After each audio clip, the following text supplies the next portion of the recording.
current case for $1 billion in fraud. That's a lot of money. What is this $1 billion in fraud that they're talking about? So I started looking into the fraud case. The fraud case itself is very strange. Here is the typical life cycle of a fraud case. There is some deception of a business person against investors. This is the fraud.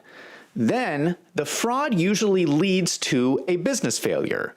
Either a business goes bankrupt or financial promises are not kept. Then investors lose their money and get upset. The investors complain to the SEC or the FBI, who make an arrest. Most fraud cases follow this pattern. A good example of this is the FTX fraud case. We all know the story. FTX recently declared bankruptcy. Millions of people have lost their money. People were furious, and they went to the SEC and said, "You better do something about this." The head of the company, Sam Bankman-Fried, was arrested for fraud. It is very strange that Miles Guo's case does not follow the same pattern. First, Miles Guo's businesses were not failing.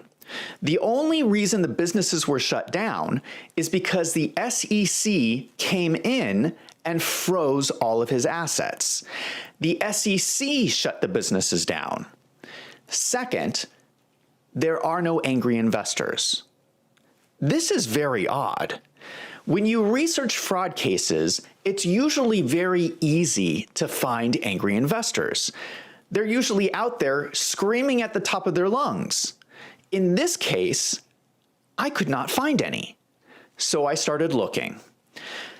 I did a test on Twitter. 1 week ago, I posted a thread on Twitter about Miles Guo's case. I received a flood of messages from investors, a lot. But these investors were not angry with Miles Guo.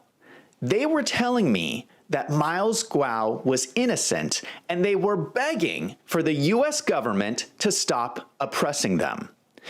In fact, these investors are attending protests in support of Miles Guo.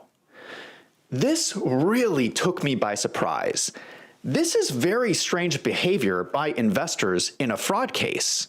Do you know how many messages I received from investors who were angry with Miles Guo? 0. Not a single one. Just to put this in perspective, compare this to FTX. There are so many angry FTX investors. When I tweet about FTX, I get a string of angry responses. You probably cannot walk down the street and throw a rock without hitting an angry FTX investor.